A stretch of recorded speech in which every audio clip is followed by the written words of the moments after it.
بسم اللہ الرحمن الرحیم۔ اللہ کے نام کے ساتھ شروع جو بڑا مہربان اور نہایت رحم فرمانے والا ہے۔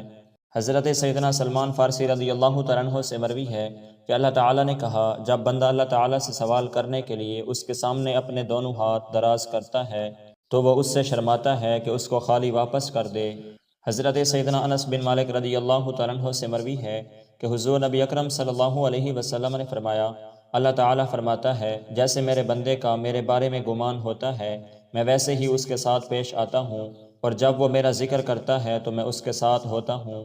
حضرت سیدنا عائشہ صدیقہ رضی اللہ تعالیٰ عنہا سے مروی ہے کہ جامع دعائیں رسول اللہ صلی اللہ علیہ وسلم کو پسند تھیں، اس کے علاوہ باقی دعائیں آپ صلی اللہ علیہ وسلم چھوڑ دیتے تھے۔ حضرت سیدنا ابو ہریرہ رضی اللہ تعالیٰ عنہ سے مروی ہے، وہ کہتے ہیں، میں نے رسول اللہ صلی اللہ علیہ وسلم کو دیکھا، آپ صلی اللہ علیہ وسلم نے اپنے ہاتھ اس قدر دراز کیے کہ مجھے آپ صلی اللہ علیہ وسلم کی بغلوں کی سفیدی نظر آنے لگی۔ سلیمان راوی نے کہا، یہ آپ صلی اللہ علیہ وسلم بارش کے لیے دعا مانگ رہے تھے۔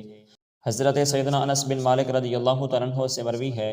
کہ رسول اللہ صلی اللہ علیہ وسلم جب دعا کرتے تو ہتھیلیوں کی پشت آپ صلی اللہ علیہ وسلم کے چہرے کی طرف ہوتی اور ہتھیلیوں کا اندرونی حصہ زمین کی طرف ہوتا۔